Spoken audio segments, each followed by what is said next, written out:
Assalamualaikum warahmatullahi wabarakatuh. Salam sejahtera bagi kita semua. Selamat siang semuanya. Apa kabar? Semoga dalam hari pertemuan keempat ini atau hari ini anak-anak ibu dalam keadaan sehat walafiat. Amin amin ya robbal alamin. Baik, pada pertemuan keempat ini di mana kita akan membahas atau belajar bersama terkait dengan anatomi dan fisiologis tubuh manusia. Yang dimana pada pertemuan ini kita akan membahas tentang struktur tubuh atau komprehensif secara menyeluruh ya dari bagian-bagian tubuh khususnya tubuh manusia ya. Dalam hal ini ibu sangat dan sedikit tidaknya mengkhawatirkan ya, artinya pada sesi topik ini sangat riskan dan sulit untuk dipahami. Namun ya kesulitan itu bisa dihilangkan atau diminimalisir dengan cara kita mempelajari dan memahaminya tentunya ya. Oke, mungkin bahasanya agak sedikit asing ya. Artinya banyak bahasa-bahasa Latin yang nantinya akan disampaikan dalam hal ini. Namun bisa dipelajari kembali tentunya ya. Baik. Pada tujuan pembelajaran ini yakni di mana ya anak-anak ibu diharapkan yang pertama adalah mampu memahami ya apa itu anatomi dan fisiologis dari struktur tubuh manusia ya, serta dapat menjelaskan anatomi dan fisiologis tubuh manusia. Jadi bukan hanya tidak tahu menjadi tahu ya, tahu menjadi paham, tak paham dan mampu menjelaskannya. Apa daripada anatomi dan fisiologi tubuh manusia. Secara definisi ya, diartikan keilmuan anatomi dan fisiologis ini yang diambil dari bahasa Latin di mana ana artinya adalah bagian atau memisahkan ya. Sedangkan tomi adalah diartikan sebagai iris atau bagian atau potongan ya, di mana anatomi ini yakni didefinisikan sebagaimana ilmu pengetahuan yang mempelajari tentang bentuk dan susunan tubuh ya secara komprehensif maupun bagian-bagiannya serta hubungan alat tubuh satu dengan yang lainnya, yaitu anatomi ya. Jadi tentang keterkaitannya tentang bentuk dan susunan tubuh manusia. Sedangkan fisiologis ya diartikan sebagaimana yang dari bahasa Latin pula ya. Fisis yang diartikan sebagai alam atau cara kerja, logos adalah ilmu pengetahuan. Yang dimana fisiologis ini adalah ilmu yang mempelajari ya fungsi tiap jaringan tubuh atau bagian dari alat-alat tubuh ya atau sistem kerja, cara kerjanya ya. Itu kurang dan lebihnya didefinisikan sebagai bahan ya untuk pelajaran.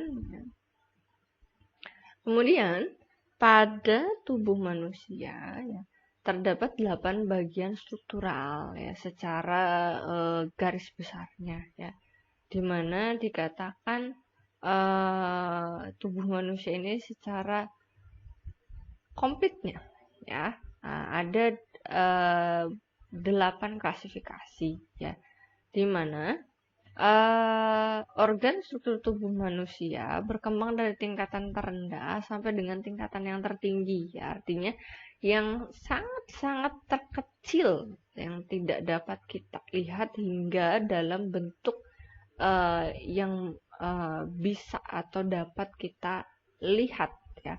Salah satunya di sini adalah ya yang paling terkecil adalah atom dan molekul. Sifatnya adalah seperti fisika kimia ya. Jadi tidak nampak namun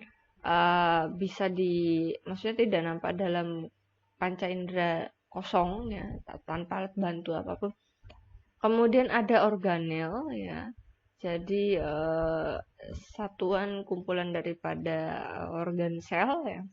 Lebih kecilnya lagi. Nah, kemudian ada sel, ada jaringan ya, kemudian ada organ ini organ tubuh ya, dan sistem organ serta skeletal atau struktur tubuh ya, kurang dan lebihnya.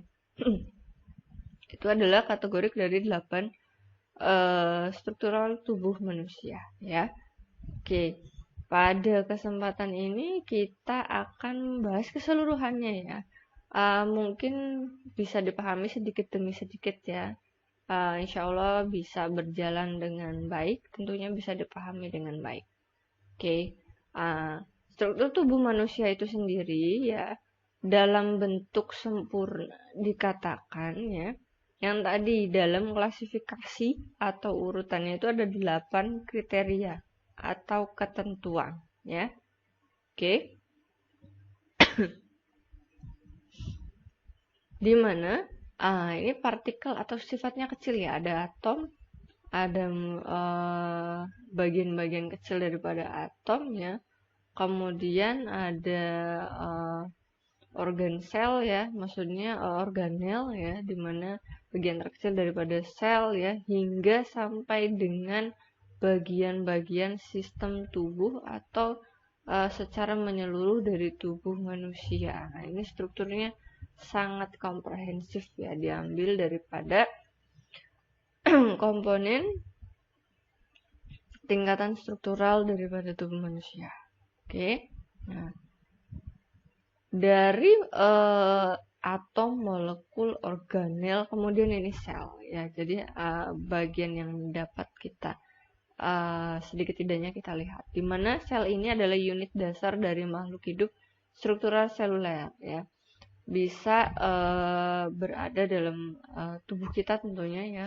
Terdapat beberapa nukleus, ribosom, mitokondria, dan lisosom, serta di mana menjalankan fungsi-fungsi pertahanan hidup sel ya.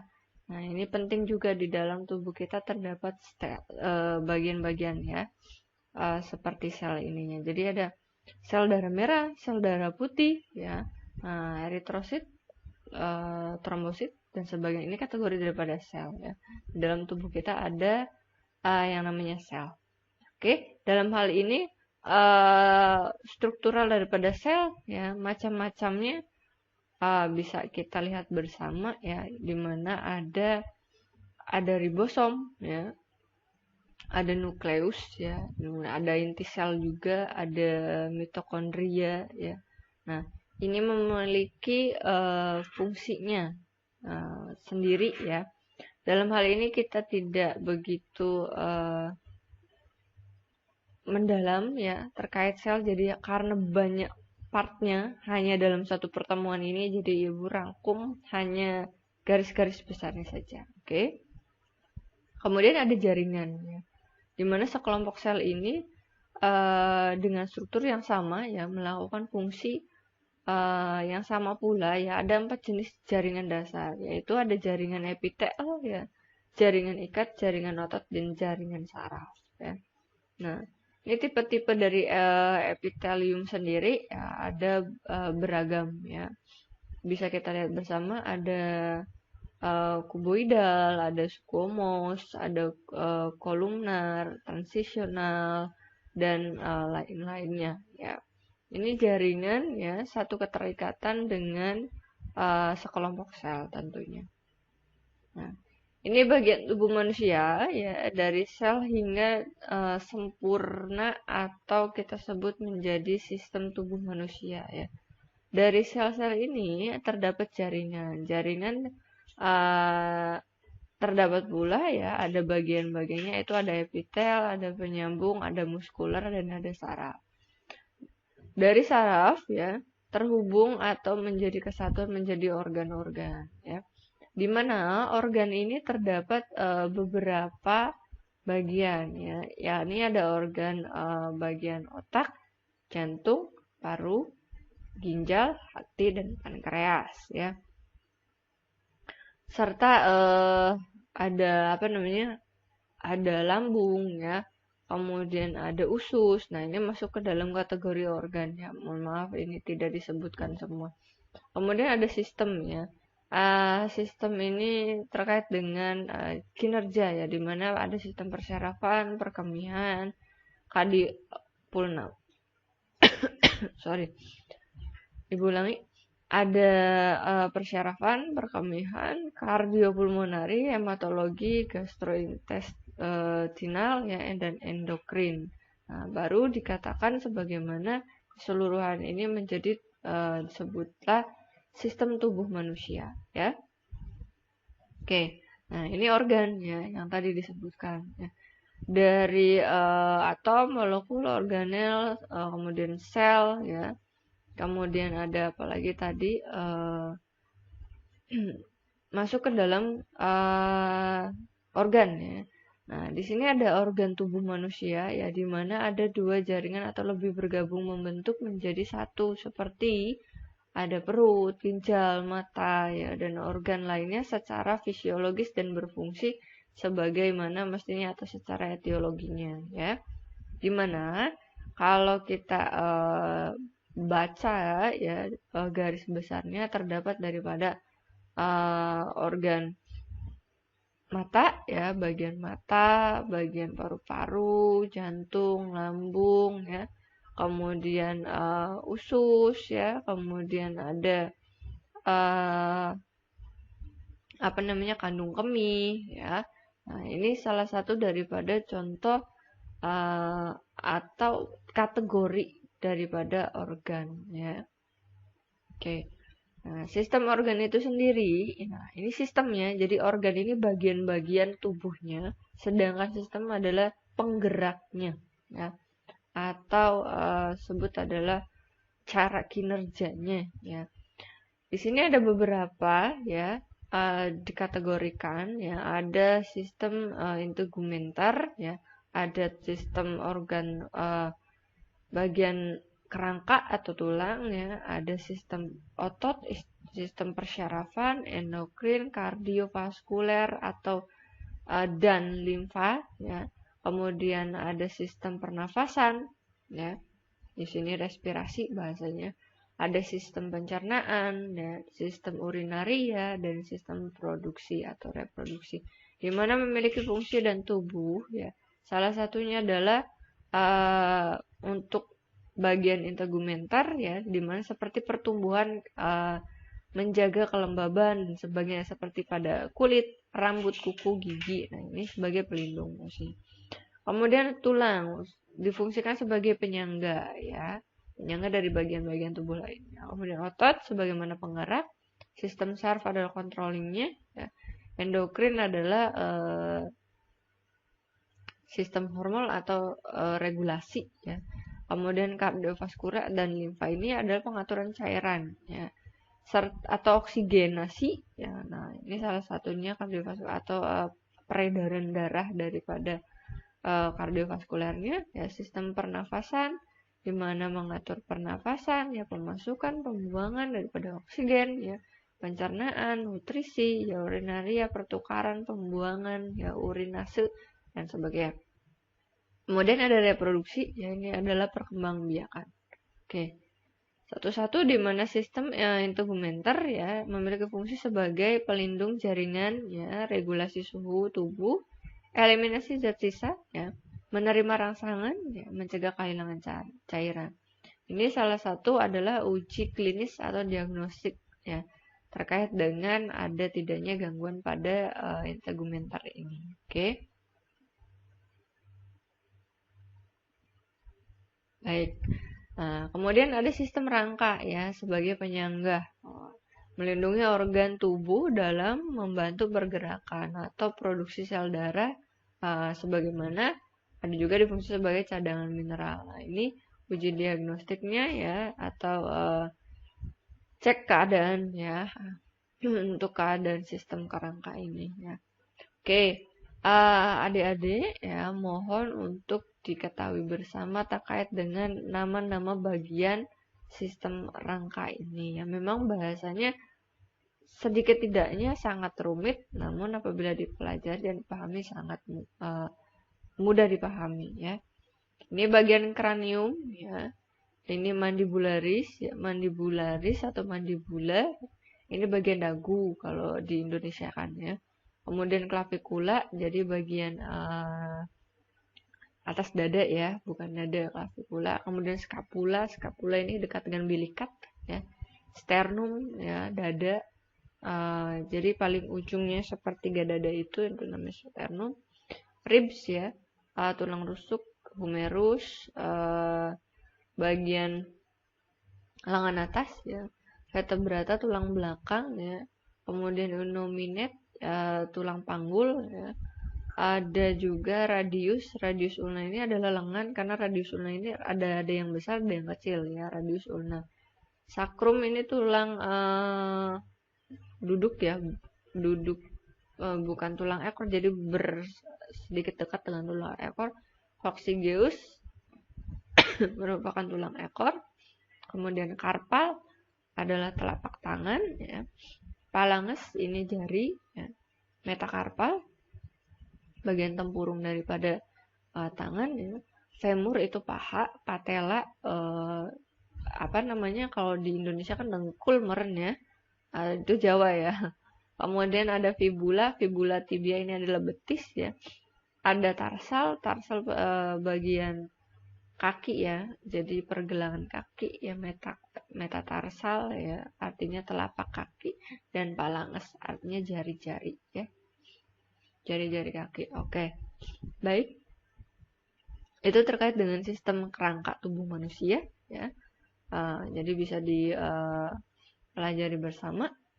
Kemudian ada sistem otot ya. Nah, ini sistem otot adalah sebagai penggerak ya untuk bergeraknya tubuh manusia ya. Berbicara otot, banyak bahasa asing di sini ya, kita pelajari bersama. Ada kita sebutnya muskuloskeletal atau muskulus ya. Ini tentang sistem otot ya. Oke. Lanjut ya. Ini tentang sistem saraf ya, di mana saraf ini sebagai sebagai regulasi ya, atau kontrol intelektual ya, menerima rangsangan dan indera serta mengatur pergerakan. Itulah sistem saraf ya, yang dimana diatur pada sistem saraf hipotalamus ya, dimana ada bagian brain ya. Brain ini bagian otak ya. Nah, ini persarafan ini sangat rinci ya, gitu. Ya, untuk uji diagnostiknya atau ada tidaknya gangguan bisa diuji diagnostik ya, terkait dengan antibodi, reseptor, atau analisis cairan pada otak ya tentunya. Sistem respirasi, ini sistem pernafasannya sudah tidak asing lagi, bagian-bagiannya ada di mana. Nah, ini paru-paru ya, ada bilik kanan, ada bilik kiri ya, kemudian ada tenggorokan, trakea, paring, laring, epiglotis ya, kemudian ada trakea ya, ada pulmonari ya, ada bronkus ya. Ini bronkus, ada diafragma ya, selaput daripada paru-paru ya. Alveoli, ada pleura, ya, bagian-bagian kecilnya lagi. Nah, ini. Kalau ada gangguan-gangguan di bagian-bagian ini, mungkin akan ada gejala dari hal tersebut. Oke, ini sistem pernafasannya membantu menyaring udara pertukaran oksigen ya. Dalam hal ini pertukaran gas, artinya oksigen, bukan gas tabung melon ya. Oke, menyediakan oksigen dan membuang karbon dioksida tentunya, membantu regulasi pH dalam darah. Ya. Sistem pencernaan ya difungsikan sebagai mana? Di mana memecahkan makanan secara fisika maupun kimia ya, diabsorpsi, diserap nutrisinya ya, dan dibuang sisa-sisa bahan makan tersebut. Oke, itu sistem pencernaan ya. Nah, untuk uji diagnostiknya bisa menggunakan uji darah samar atau analisis lainnya ya. Kita ketahui bersama terkait dengan pencernaan ya. Nah, di sini terkait dengan usus ya, sampai dengan face artinya keluarlah sisa-sisa daripada bahan sisa makanan ya. Nah, di sini ya terkait dengan fungsi pencernaan ini ya, kita ingat kembali terkait dengan nama-nama daripada bagian-bagian usus ya. Ada ascending colon ya. Nah, ini usus ya. Ada ilium ya.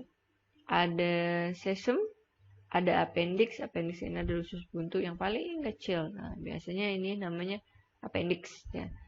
Jadi ketika ada diagnostik atau diagnosa terdapat usus buntu ya, ini appendix ya, artinya terganggu ya. Sampai dengan ada anal, kanal, and anus ya. Nah, ini bagian-bagian. Ada yeyunum, duodenum ya. Ada apa lagi? Macam lainnya ya, bagian-bagian daripada usus tentunya. Boleh diingat kembali ya yang dulu-dulu pernah mendapati ilmu biologi, barangkali ya bagi yang belum bisa belajar bersama. Tenang aja ya. Oke. Kemudian ada sistem urinari ya, dimana menyaring darah untuk eliminasi buangan, nah, membantu mempertahankan pH dalam darah dan regulasi keseimbangan air tentunya ya. Ini terkait sistem urinari ya. Sedangkan untuk sistem reproduksi ya, dimana untuk sistem reproduksi ini adalah terkait dengan produksi hormonal maupun sel sperma maupun sel telur ya. Ovarium atau ovulasinya ya terhadap untuk reproduksi tersebut ya, baik itu pada wanita ya maupun laki-laki tentunya ya, itu beragam.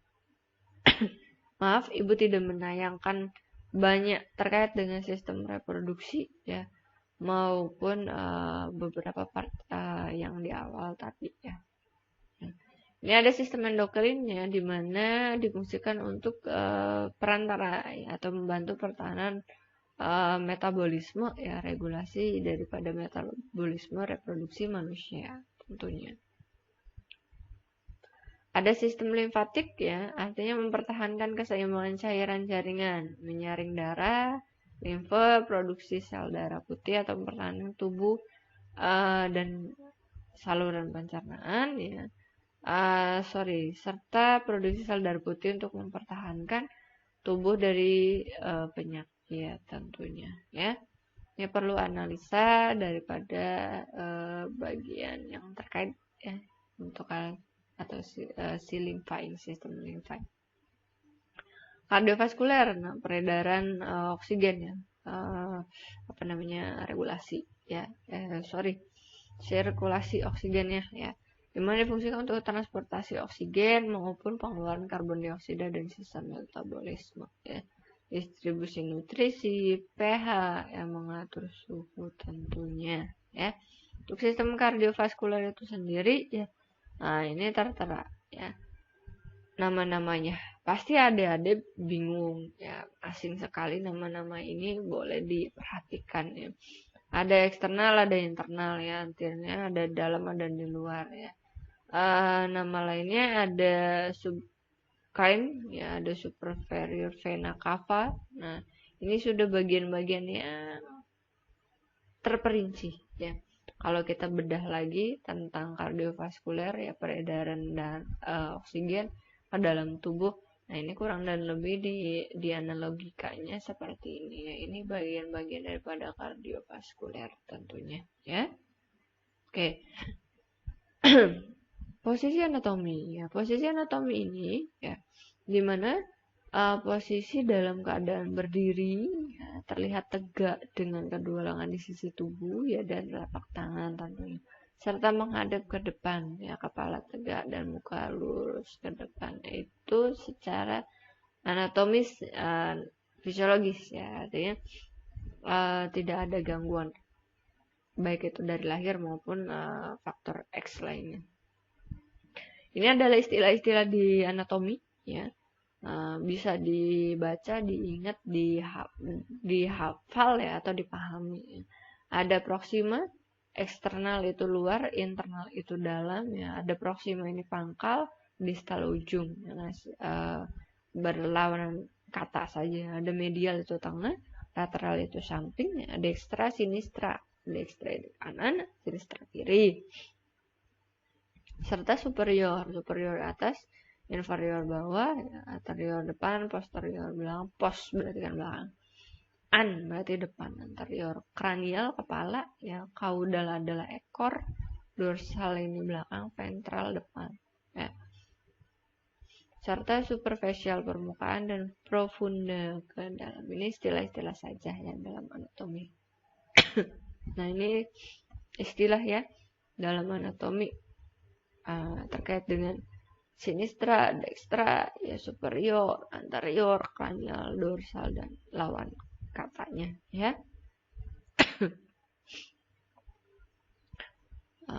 Baik, dilanjut ya. Oke. Kemudian ini adalah istilah yang menunjukkan gerak tubuh ya. Gerak tubuh manusia. Ada ekstensi, meluruskan, fleksi, membengkokkan, rotasi, berputar, aversi, eksortasi, memutar keluar ya. Inversi, endorostasi, memutar ke dalam. Ada abduksi yang menjauh, ada adduksi mendekat ya. AB jauh. AD EDD ya, EDD adduksi. Nah, ini mendekat ya. Pronasi tengkurap, supina terlentang ya. Sirkumduksi gerak kombinasi melingkar dan memutar, elevansi mengangkat ya. Protursi menarik ke depan. Nah, ini bisa bisa dipahami bersama ya. Nah, kurang dan lebih ya. Ini fleksi ya. Nah, fleksi, defleksi. Kemudian ada apalagi ini? Fleksi, ekstensi ya. Depan, belakang ya. Atas, bawah, kanan, kiri. Ini aduksi ya. Abduksi dan adduksi, mendekat dan menjauh ya. Ini sirkumdisi ya, memutar ya. Kemudian ada supinasi dan pronasi, lengan atas ya. Oke. Sebelumnya ibu minta maaf ya, suara ibu memang lagi nggak enak, lagi nggak fit sebenarnya ya. Oke. Nah, istilah lain dalam bentuk nama-nama lain lubang hidung ya. Pokoknya bagian-bagian istilah bentuk lubang ya. Dalam hal ini mohon maaf sebelumnya. Oke. Ada foramen, foramina di mana diartikan sebagai nama lubang yang bersifat umum. Ada fisura, lubang yang berbentuk celah. Ya. Ada additus, lubang masuk, exitus, lubang keluar ya. Ada fenestra, jendela, porus, lubang tertentu, rimah, celah, ostium, lubang saluran, dan orificium, lubang kelihatan seperti mulut ya. Ini kategori oral, oro ya. Artinya bagian mulut ya. Oke. Istilah apa untuk beberapa bidang. Nah, bidang ini adalah bagian-bagian tubuh manusia. Ada medial ya, ini berarti tengah. Ada sagittal ya, bagian medial sejajar bidang medial. Ada frontal, ada transial, memotong bidang medial maupun bidang frontal secara tegak lurus. Nah, kurang dan lebih seperti ini contohnya ya. Ada apa tadi? Median ya. Sumbu panjang manusia, dorsal, vertikal, ada sagittal, di sebelah lateral bidang medial, dan frontal ya, transversal. Nah, ini kurang dan lebih ya. Nah, jadi ada medial ya, tengah, kemudian ada sisinya lagi, baik itu dari samping maupun dari belakang tentunya, atau dibagi per depannya. Ya, maksudnya dibaginya bagian-bagiannya ya. Ini ilustrasi saja, bukan mutilasi ya. Oke, istilah untuk rongga ya. Ada cavum atau cavity ya, ada sinus, rongga bentuk mangkuk, ada recessius ya, rongga masuk lekuk, ada meatus ya, liang, dan saccus kantong. Ada vestibulum, bagian masuk dari rongga atau saluran, ada saccus kantong ya, atrium, serimbi, ventriculum, bilik ya, bilik kanan, bilik kiri, serambi kanan, serambi kiri, antrium, sinistra, dextra. Nah, itu bahasa-bahasa Latin sebenarnya ya. Oke. Sistem skelet ya, atau dengan sebutan sistem dalam tubuh berkait dengan fungsi dan struktur tulang ya, oseum ya. Baik itu tulang rawan, cartilagus, sendi, articulation ya. kemudian ligamentum, penghubung, serta jaringan ikat lain yang membentuk sendi. Oke, kemudian ada skelet ya. Kerangka ini melindungi beberapa organ lunak, terutama dalam bagian tengkorak ya, panggul. Nah, bersifat ini merupakan alat gerak pasif ya kerangka ini. Jadi yang menggerakkan adalah otot ya, otot saraf. Kemudian kerangka ini terdiri dari tulang rawan, tulang yang lebih tahan terhadap kekuatan, kaku yang lebih berat ya. Ada fungsi sistem, ada ostium membentuk rangka, ada kartilago ya, kemudian jaringan ikat ya, dan ligamentum yang difungsikan sebagai dua tulang dan sebagai stabilisator hubungan tulang satu dengan yang lainnya. Fungsi tulang menentukan bentuk dasar tubuh. Jadi tulang pun memiliki fungsi mentransmisi berat badan, membentuk sistem pengungkit, mengangkat persendian, melindungi struktural vital ya, kerusakan, tempat menghasilkan sel darah, baik itu medula osium. Ya. Oke. Nah ini struktur tulang. Ya. Ada tulang panjang, pendek, pipi, dan tak beraturan serta berongga. Ya. Ini tulang-tulang ini namanya ostium longa ya, tentang ukuran panjang yang besar. Ada ostium brevia ya, ada ostium plana terbesar, kemudian ostium beraturan ya atau irregularia, dan ostium berongga ya atau pneumatika ya, bisa di paru-paru. Oke. Sel dalam tubuh terdiri atau terdapat dari osteosit ya, sel tulang dewasa ya, recycling garam, kalsium, ada osteoblast ya, atau sel pembentuk sel tulang ya, ada osteoprogenitor ya, sel induk ya, dan osteoklas, sel penghancur metrik, dan osteosit tentunya ya. Baik, ada dua jenis ya, baik jaringan tulang ya, ada pars compactum dan pars spongiosum ya. Jadi anak-anak, adik-adik ya, untuk jaringan ikat ini terdiri dari dua jenis tersebut ya. Salah satunya adalah untuk melindungi ya, atau jaringan ikat yang di luar ini ada proteksi ya gitu. Kemudian ada membentuk spons ya, ini spongiosum merupakan bagian dalam mengitari cavum medular ya. Oke, agak-agak ingat-ingat enggak apa-apa ya, nanti kita bedah lagi. Oke, ada